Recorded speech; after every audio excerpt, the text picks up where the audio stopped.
નમસ્કાર મિત્રો, આજે આપણે વાત કરીશું તાપી જિલ્લાના વાલોડ તાલુકાના 100 કરોડના ભ્રષ્ટાચારની વાર્તા। જી હા, હવે આ વાર્તા જેવું જ લાગી રહ્યું છે। ફિલ્મી વાર્તાને પણ ટક્કર મારે એવા નવા નવા રહસ્યો વાલોડ તાલુકાના ભ્રષ્ટાચારમાં હવે દેખાઈ રહ્યા છે। નવા નવા ટ્વિસ્ટ, નવા નવા વળાંકો જેમ ફિલ્મી કહાનીઓમાં આવે છે, ફિલ્મી વાર્તાઓમાં આવે છે, એવું જ કંઈક વાલોડ તાલુકાના આ 100 કરોડના ભ્રષ્ટાચારમાં હવે જણાઈ રહ્યું છે। ફિલ્મી એક ડાયલોગ છે કે 100 ચૂહે ખાકર બિલ્લી હજ કો ચલી, એવું જ કંઈક બન્યું છે આ ફિલ્મી વાર્તા ટાઈપ વાલોડના 100 કરોડના ભ્રષ્ટાચારમાં। પોતે ભ્રષ્ટાચારી જ ક્યાંક આરોપ લગાડી રહી છે અરજદાર પર। 100 કરોડના ભ્રષ્ટાચારમાં લાલસિંહભાઈ ગામિત વિરુદ્ધ 30 લાખ રૂપિયાની ખંડણી માંગવાનો આરોપ જ્યારે લગાડ્યો છે દાદરિયા ગામના સરપંચ એવા મહેન્દ્રભાઈ ગામિતે, ત્યારે આજરોજ લાલસિંહભાઈ ગામિત વાલોડ પોલીસ સ્ટેશને સ્વ ઈચ્છાએ પોતે હાજર થયા। એમણે પોતાના નિવેદનો લખાવ્યા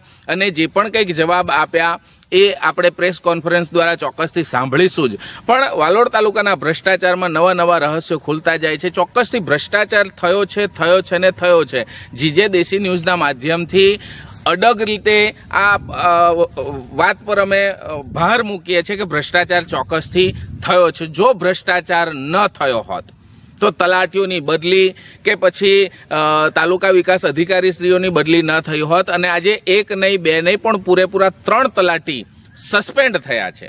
ખાલી સસ્પેન્ડ થવાથી આ ભ્રષ્ટાચારની વાતમાં ક્યાંય નિરાકરણ આવતું નથી। કોઈક એવો ચોક્કસ દાખલો બેસે જેમ રાજ્યભરમાં ભ્રષ્ટાચારીઓને જેલના સળિયા પાછળ ધકેલવામાં આવ્યા છે, એ જ રીતે વાલોડ તાલુકામાં આ નાની નાની માછલીઓને પકડીને સંતોષ માની લેવાથી કાંઈ થવાનું નથી। જે મોટા મગરમચ્છો છે, આ ભ્રષ્ટાચાર કરનાર જે એજન્સી છે એ એજન્સી વિરુદ્ધ કાર્યવાહી ક્યારે, એ જીજે દેશીનું જ નથી કહી રહી, પ્રજા કહી રહી છે। વાલોડ તાલુકાની અને તાપી જિલ્લાની પ્રજાની મીટ હવે મંડાઈ રહી છે કે આ ભ્રષ્ટાચારનો અંત ક્યારે આવશે। આપણે મુદ્દા પર આવી જઈએ તો લાલસિંહભાઈ ગામિત જ્યારે આજે વાલોડ પોલીસ મથકે પહોંચ્યા તો ત્યારે એમણે નિવેદન લેવામાં આવ્યા, એમને એક નોટિસ આપવામાં આવી અને એ કોઈ આરોપી નથી એવું કદાચ સાબિત થયું હશે તો જ કોઈ પણ જામીન વિના એમને આજે છોડી પણ મૂકવામાં આવ્યા। ત્યાંથી એ ઘરે પરત પણ ફર્યા છે। જો એફઆઈઆર થઈ હોય અને જો ખંડણી હોય, ખંડણી કોને કહેવાય, ખંડણીનો મતલબ શું છે એ આરોપ કરનાર વ્યક્તિએ વિચારવું જોઈએ। ખંડણી એટલે કે માથે બંદૂક મૂકીને પૈસા માંગવું, એને ખંડણી કહી શકાય। પણ લાલસિંહભાઈ ગામિત એમના વિડીયોમાં, એમના નિવેદનમાં એવું કહી રહ્યા છે કે મારે જો ખંડણી માંગવી હોત તો કોઈ અવાવરું જગ્યા પર બોલાવીને મારે આ રીતે નાની મોટી રકમ નથી, 30 લાખ રૂપિયા જેટલી રકમની માંગણી, પોતે શિક્ષિત છે, એજ્યુકેટેડ છે, તો કદાચ આવી મૂર્ખામી એ ન કરત। એમણે પોતે કહ્યું છે કે હું ઓફિસે ન બોલાવત જો મારે ખંડણી માંગવી હોત। ક્યાંક ને ક્યાંક ભ્રષ્ટાચાર ન થયો હોત તો સરપંચ પણ ઓફિસે ગયા ન હોત। લાલસિંહભાઈ ગામિતનું કહેવું એવું છે કે મારે ક્યાંક ને ક્યાંક એસીબીની ટ્રેપ ગોઠવીને આખો મામલો ઉજાગર કરવો હતો। એ આશયથી જે કથિત ઓડિયોની વાત થઈ રહી છે કે એમાં પૈસાની માંગણી કરી છે, તો પૈસાની માંગણીમાં એમણે લાલસિંહભાઈ ગામિતે જણાવ્યું કે ભાઈ આ રીતે અમે બોલાવ્યા હતા અને જે પણ વ્યવહારિક વાતચીત થઈ છે એમાં ક્યાંય ધાક ધમકી કે ખંડણીની વાત આવી નથી। તો એસીબીની ટ્રેપ ગોઠવવાની વાત પણ એમણે કરી અને પોલીસ તંત્રને લાગ્યું કે ભાઈ આ રીતે કોઈ ખંડણીનો જે મામલો છે એ પ્રકાશમાં આવ્યો નથી, એટલે આજે પોલીસ સ્ટેશનમાં નિવેદન લેવાયા બાદ, એક નોટિસ આપ્યા બાદ લાલસિંહ ગામિત હેમખેમ ઘરે પણ પહોંચી ગયા છે। પણ આજે પ્રશ્ન એ થાય છે, જીજે દેશી ન્યૂઝ વોઇસ ઓફ આદિવાસીના માધ્યમથી આજે 2-4 સવાલો પર આપણે પ્રકાશ પાડીએ તો આજે જે તલાટી સસ્પેન્ડ થયા એ કોણ અને કયા સમાજના, જેની પર આક્ષેપ થયા એ કયા સમાજના, જેણે ફરિયાદ કરી એ કયા સમાજના, અને જે ભ્રષ્ટાચારનું મૂળ છે, જેણે આમાંથી મલાઈ ખાધી છે એ કોણ છે ને કયા સમાજ। ક્યાંક પીસાઈ કોણ રહ્યું છે।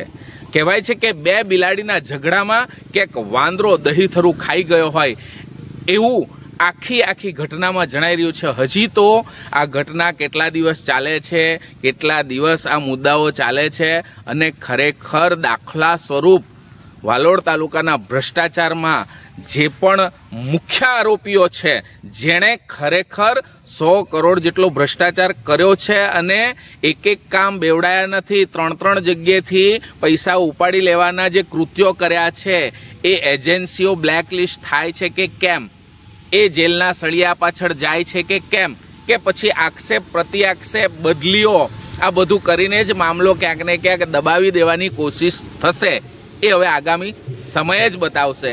કારણ કે આનું નિરાકરણ ક્યાંક પરફેક્ટ દેખાઈ નથી રહ્યું અને વાલોડ તાલુકાના જે 100 કરોડના ભ્રષ્ટાચાર છે, કહેવાય છે કે 100 દિવસમાં ગુંડાઓની પકડવાની વાત કરનાર સરકાર 100 દિવસમાં દેશમાં આખો નકશો બદલવાની વાત કરનાર 100 દિવસથી પણ વધારે સમયમાં આ ભ્રષ્ટાચારને રોકી નથી શક્યો. અને નવાઈની વાત તો એ છે કે આટલું બધું ઉજાગર થયા બાદ પણ ક્યાંક ટીડીઓની સહીઓથી બિલો પાસ થયા છે, એ મામલો પણ ક્યાંક ને ક્યાંક દબાયો છે.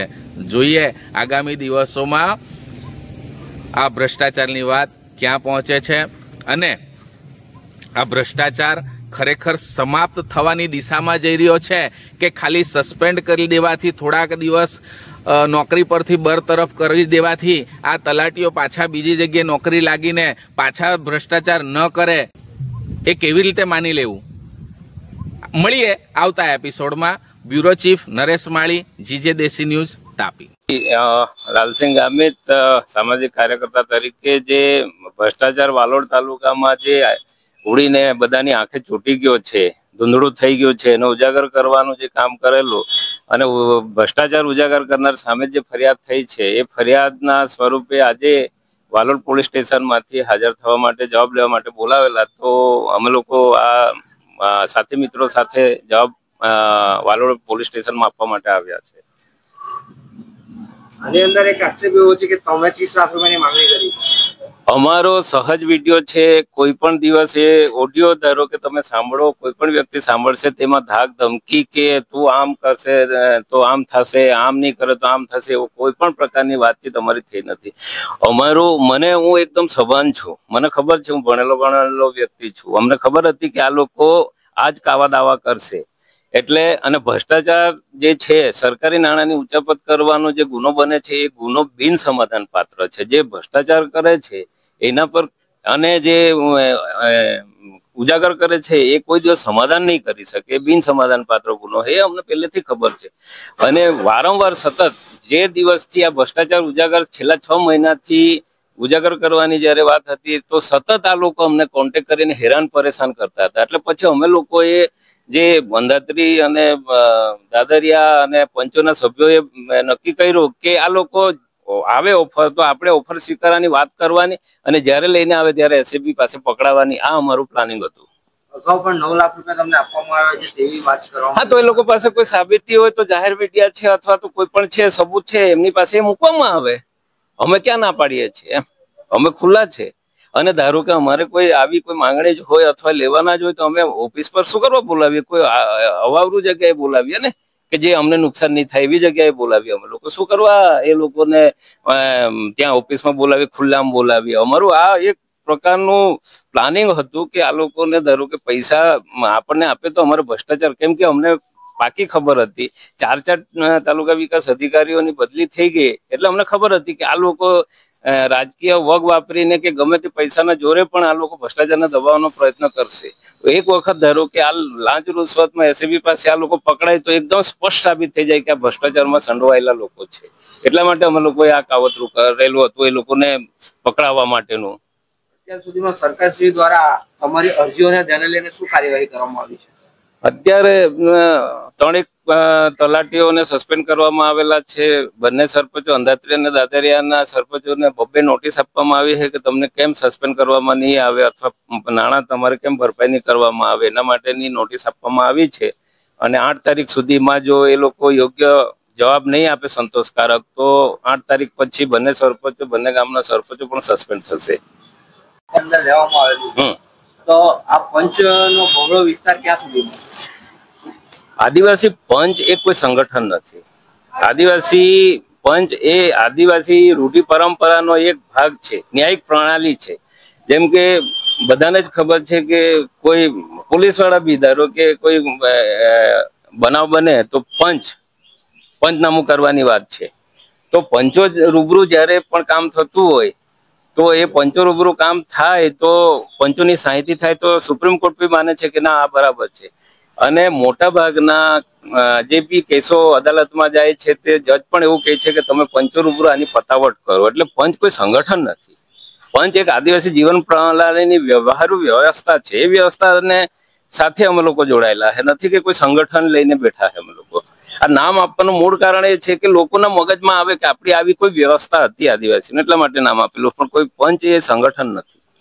આગળની રણનીતિ શું રહેશે આપની? આગળની રણનીતિ તો આખા વાલોડ તાલુકામાં હવે ભ્રષ્ટાચાર જ્યાં પણ થયો છે, વાલોડ નહીં આખા તાપી જિલ્લામાં અમે લોકો ઉજાગર કરવાના છે. અને ટૂંક સમયમાં આનો ધડાકો થશે.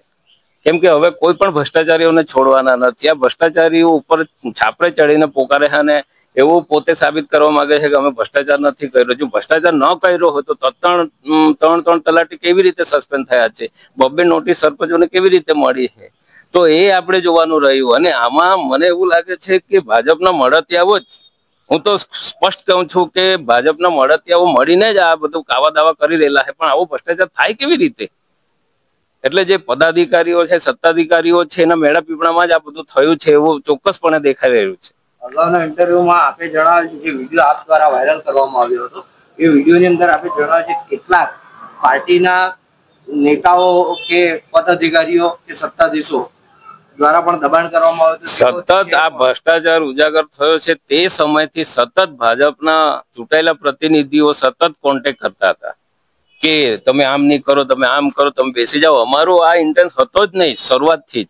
એટલા માટે અમે આ ભ્રષ્ટાચારીઓને ખુલ્લા પાડવા માટે છેલ્લે 6 મહિના સુધીની આ લડાઈ લડેલા છે. અને બધાની કોલ ડિટેલ જે ઓડિયો, હું કહું છું કે ઓડિયોમાં જેના નામ જે બોલે છે એ લોકોના કોલ ડિટેલ કાઢો ને, એટલે ખબર પડશે કે મને કેટલા સમય સુધી એ લોકોએ કેટલા વખતથી કોન્ટેક્ટ કરતા હતા. અને ચૂંટાયેલા પ્રતિનિધિઓ, ભાજપના ચૂંટાયેલા પ્રતિનિધિઓ અને સગે વગે કરવાની પેરવીમાં હતા. પણ આપણે અત્યાર સુધી કશું કર્યું નથી. પ્રતિનિધિઓ છે કોણ?